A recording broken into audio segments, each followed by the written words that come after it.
आजकल चीन की एक रिटेलर कंपनी है पॉपमार्ट, उसकी एक काफी चर्चा है। हाँ बिल्कुल। उनके वो जो लाबूबू जैसे डिजाइनर टॉयज हैं, मतलब आते ही हाथों हाथ बिक जाते हैं एकदम। दुकानों के बाहर तो लाइनें लग रही हैं, सोशल मीडिया देखो तो अनबॉक्सिंग वीडियोस भरे पड़े हैं और सेलिब्रिटीज तक इन डॉल्स के साथ दिख रहे हैं। सही बात है। और सबसे कमाल की बात यह है कि 2024 शुरू होने से अब तक कंपनी के स्टॉक में 1200% से ज्यादा का उछाल आया है। हाँ 1200%, ये तो बहुत ज्यादा है। तो ये हुआ कैसे, आज हम इसी पे बात करेंगे वॉल स्ट्रीट जर्नल के एक वीडियो से जो जानकारी मिली है उसके आधार पर। हाँ बिल्कुल, और ये समझना जरूरी है कि ये सिर्फ खिलौनों का खेल नहीं है। अच्छा। हाँ, ये तो एक तरह का कल्चरल और बिजनेस फिनोमेना बन गया है। अच्छा। और इसकी जड़ें जुड़ी हैं ब्लाइंड बॉक्स पैकेजिंग से। हाँ, ब्लाइंड बॉक्स। हाँ, मतलब वो पैकिंग जिसमें खरीदार को पता ही नहीं होता कि अंदर कौन सा वाला खिलौना निकलेगा। हाँ, ये ब्लाइंड बॉक्स वाला जो कॉन्सेप्ट है, ये पॉपमार्ट की सक्सेस का शायद सबसे बड़ा कारण है। बिल्कुल। सोचिए 2019 में कंपनी की जो 70% से ज्यादा कमाई थी वो इन्हीं मिस्ट्री बॉक्सेस से हुई थी। सही। आप करीब समझ लीजिए $20-30 खर्च करते हैं। आपको पता होता है कि कलेक्शन में 6-7 डिजाइन है। हाँ। लेकिन मिलेगा कौन सा, ये सरप्राइज रहता है। और वो जो एक्साइटमेंट है वही बकता है। हाँ, और एक सीक्रेट डिजाइन भी होता है उसमें। हाँ, वो रेयर वाला, जिसे पाने का चांस 72 में से सिर्फ एक होता है। अच्छा। तो लोग फिर और खरीदते हैं। बिल्कुल। इसी चक्कर में लोग पूरा सेट जमा करने के लिए एक के बाद एक खरीदते जाते हैं। ये साइकोलॉजिकली, मतलब मनोवैज्ञानिक तौर पर बहुत स्मार्ट टैक्टिक है।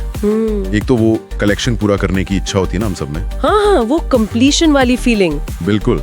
और दूसरा, हर बार एक थ्रिल होता है, एक इनाम जैसा लगता है, भले ही वो आपकी पसंद का न भी निकले। सही कहा। जैसा वीडियो में भी जिक्र था, कुछ लोग तो ऐसे एक हल्के फुल्के जुए जैसा मानते हैं। अच्छा। हाँ, कि आप उम्मीद पर पैसा लगा रहे हैं। हालांकि पॉपमार्ट ये कहता है कि उनके टारगेट कस्टमर बच्चे नहीं हैं। हाँ, वो कहते हैं जेनजी के अडल्ट्स हैं। हाँ, वयस्क कलेक्टर्स जो इस पूरे अनुभव को एंजॉय करते हैं। वैसे ये ब्लाइंड बॉक्स का आइडिया पॉपमार्ट ने शुरू नहीं किया था, है ना? नहीं, ये पहले से था, लेकिन उन्होंने इसे एक नया रूप दिया। कैसे? उन्होंने कलाकारों के साथ मिलकर एक्सक्लूसिव डिजाइन बनाए, ये खास था। अच्छा। 2016 में उन्होंने हांगकांग के आर्टिस्ट केनी वोंग के मॉली कैरेक्टर से शुरुआत की थी। हाँ, मॉली भी काफी पॉपुलर है। फिर आए कासिंग लुंग, और उनके डिजाइन किए हुए लाबूबू कैरेक्टर ने तो जैसे धूम ही मचा दी। हाँ, लाबूबू की तो बात ही अलग है। पिछले साल अकेले उसकी बिक्री में 726% की ग्रोथ हुई। 726%, सोचिए, ये कंपनी के रेवेन्यू का सबसे बड़ा सोर्स बन गया। और अब तो वो पश्चिमी कलाकारों के साथ भी काम कर रहे हैं, जैसे अमेरिका की लिबी फ्रेम है। हाँ, उनका peach right collection North America में काफी चला। और यहीं पे उनकी आईपी, मतलब इंटेलेक्चुअल प्रॉपर्टी वाली स्ट्रेटेजी सामने आती है। हाँ, ये आईपी वाला एंगल बहुत महत्वपूर्ण है। बिल्कुल। 2024 में उनकी 85% से ज्यादा कमाई इन्हीं एक्सक्लूसिव प्रोडक्ट से हुई है जिन पर उनका अधिकार है। मतलब वो सिर्फ रिटेलर नहीं है, वो आईपी बना भी रहे हैं। हाँ, यही बात उन्हें दूसरों से अलग करती है। जैसे ड्रीम्स है, वो स्मिस्की जैसे आईपी बनाते हैं, पर उनका स्किल छोटा है। या मिनीसो है। हाँ, मिनीसो तो दूसरों के आईपी ज्यादा बेचता है। बिल्कुल। पॉपमार्ट आईपी बनाने और बेचने दोनों पर फोकस कर रहा है। और ये स्ट्रैटेजी काम तो कर रही है, साफ दिख रहा है। हाँ बिल्कुल। कंपनी के अब दुनिया भर में 500 से ज्यादा स्टोर हो गए हैं और करीब 2000 वेंडिंग मशीनें भी हैं। काफी बड़ा नेटवर्क है। और चीन के बाहर जो बिक्री है वो 3 गुना से भी ज्यादा बढ़ गई है। अच्छा। हाँ, अब वो टोटल सेल्स का लगभग 40% हिस्सा है। 2023 में ये सिर्फ 17% था। ये तो जबरदस्त ग्रोथ है इंटरनेशनल मार्केट में। और अमेरिका में भी तेजी से फैल रहे हैं। 2025 के आखिर तक 20 से ज्यादा स्टोर खुलने का प्लान है।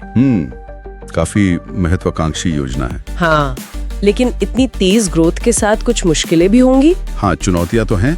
कुछ देशों में ब्लाइंड बॉक्स को लेकर नियम कड़े हो रहे हैं। जैसे सिंगापुर में कीमत की एक लिमिट लगा दी है। चीन में 8 साल से कम उम्र के बच्चों को बेचने पर रोक है। अच्छा, रेगुलेटरी इश्यूज हैं। हाँ, और ये रेगुलेशंस बढ़ भी सकते हैं।